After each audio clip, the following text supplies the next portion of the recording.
안녕하세요, 여러분. 오늘은 남녀 관계에서 핫한 주제 중 하나를 다뤄보려고 합니다. 바로 동거와 결혼에서의 불륜에 관한 이야기입니다. 이번 영상에서는 동거와 결혼 생활에서 불륜이 어떻게 발생하고 또 그 둘이 어떤 연관이 있는지에 대해서 한번 알아보도록 하겠습니다. 동거는 결혼과는 다르다라는 말 많이 들어보셨죠? 과연 동거가 결혼 생활에 어떤 영향을 미치는지, 그리고 불륜의 발생 확률을 어떻게 바꾸는지에 대해서 한번 이야기해 보도록 하겠습니다. 오늘 이야기에서는 동거와 결혼을 비교하며 각 상황에서 사람들이 왜 불륜을 저지르는지, 그리고 불륜이 결혼 만족도에 어떤 영향을 미치는지 과학적인 자료를 바탕으로 한번 풀어가 보도록 하죠. 먼저 동거라는 개념부터 짚고 넘어가야 되겠죠. 동거는 결혼하지 않은 남녀가 한 집에서 함께 사는 것을 뜻합니다. 간단하네요. 현대사회에서는 결혼 전에 먼저 살아보는 테스트 개념으로 동거를 시작하는 커플이 많아지고 있어요. 서구 사회에서는 이미 결혼의 대안으로 자리 잡았고 아시아에서도 점점 흔해지고 있습니다. 그런데 여기서 중요한 건 사람들이 왜 동거를 하느냐라는 것이죠. 연구에 따르면 결혼 전에 동거를 선택하는 이유는 크게 두 가지로 나뉩니다.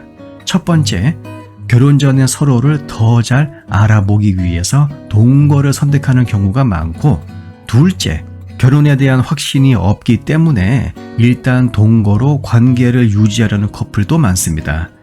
그럼 동거가 결혼과 비교해서 불륜과 어떤 연관이 있을까요?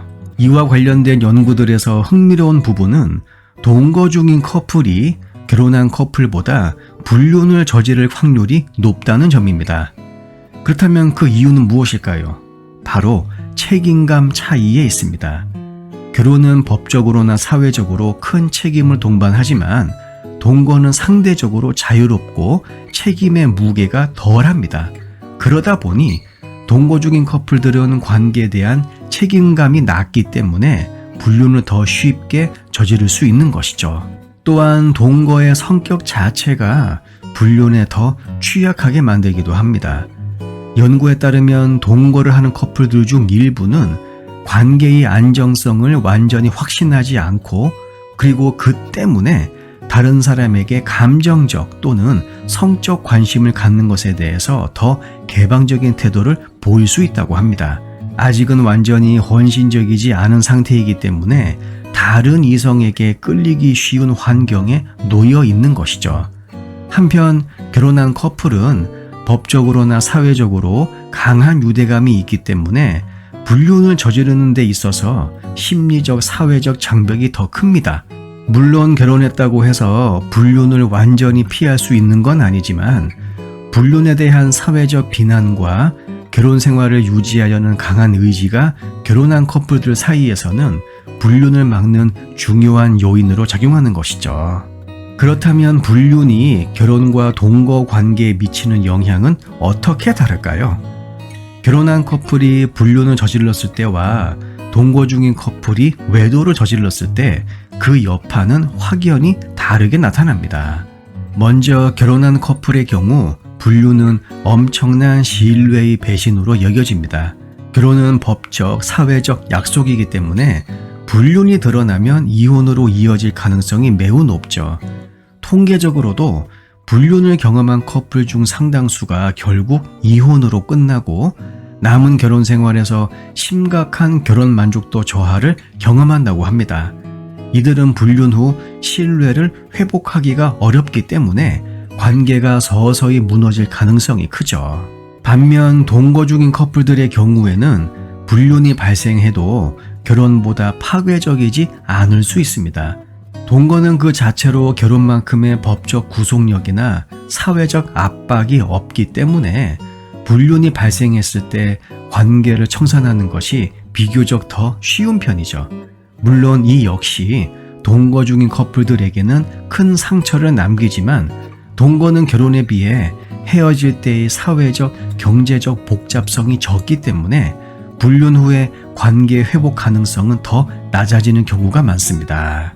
그렇다면 동거가 결혼 생활에 미치는 장기적 영향은 어떠할까요? 여기서 또 한번 주목해야 할 점은 동거를 했던 커플들이 결혼 후에도 불륜을 저지를 가능성이 더 높다는 연구 결과입니다. 그 이유는 동거 중에 형성된 관계에 대한 비교적 느슨한 태도가 결혼 후에도 남아있을 수 있기 때문이죠. 또한 동거 경험이 있는 커플들이 결혼 후에도 관계에 대한 헌신도가 낮을 수 있다고 합니다. 동거 중 언제든 헤어질 수 있다는 사고방식이 어느 정도 남아있기 때문에 결혼 후에도 불륜에 대해서 상대적으로 더 취약할 수 있다는 것이죠. 물론 모든 커플이 그렇지는 않겠지만 중요한 건 제가 이야기한 이러한 경향성은 동거 관련 정말 많은 연구에서 확실히 드러나고 있습니다. 또한 동거 중에 불륜을 저지른 경험이 있는 커플들은 결혼 후에도 불륜을 저지를 확률이 높아집니다. 이는 동거 커플들에게는 결혼이 단순히 법적 제도일 뿐 그들의 불륜을 막는 결정적 요인이 되지 않는다는 것을 보여주죠. 이들에게 결혼 자체는 불륜을 방지할 수 있는 도덕적 방패가 될 수 없고 결국 중요한 건 관계에 대한 헌신과 책임감이라는 점입니다. 여기까지 들으셨다면 동거와 결혼 사이의 복잡한 관계를 어느 정도 이해하셨을 거예요. 그렇다면 우리는 어떻게 하면 동거 후 결혼 생활을 더 건강하게 유지할 수 있을까? 첫째, 동거 중에도 결혼만큼의 책임감을 가지는 것이 매우 중요합니다. 결혼이 아니라고 해서 서로에게 덜 헌신하는 태도를 가지면 그 관계는 동거에서 결혼으로 이어져도 결코 안정적이지 않을 가능성이 크죠. 동거 중에도 서로에 대한 신뢰와 책임감을 확실히 구축해야 합니다. 둘째, 동거를 결혼의 연습이라고 생각하기보다는 진지한 관계의 일부로 여기는 사고방식이 필요합니다. 많은 커플들이 동거를 결혼 전에 서로를 알아보는 과정이라고 생각하지만 이 과정에서 불륜이나 신뢰 문제를 경험하면 결혼 후에도 같은 문제가 반복될 가능성이 높습니다. 셋째, 결혼을 준비하는 과정에서 서로에 대한 기대치와 책임을 명확히 하는 대화가 필요합니다. 결혼은 단순히 한 집에서 같이 사는 것 이상의 의미를 가집니다.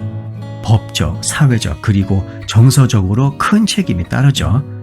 동거 중에도 이러한 책임감에 대해 충분히 대화하고 합의하는 것이 결혼 후 불륜을 예방하는 데 도움이 될 수 있습니다.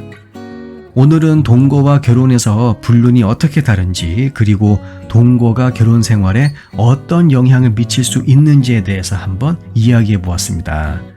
동거와 결혼은 단순히 법적 차이만 있는 것이 아니라 관계에 대한 헌신도와 책임감에서 큰 차이를 보입니다.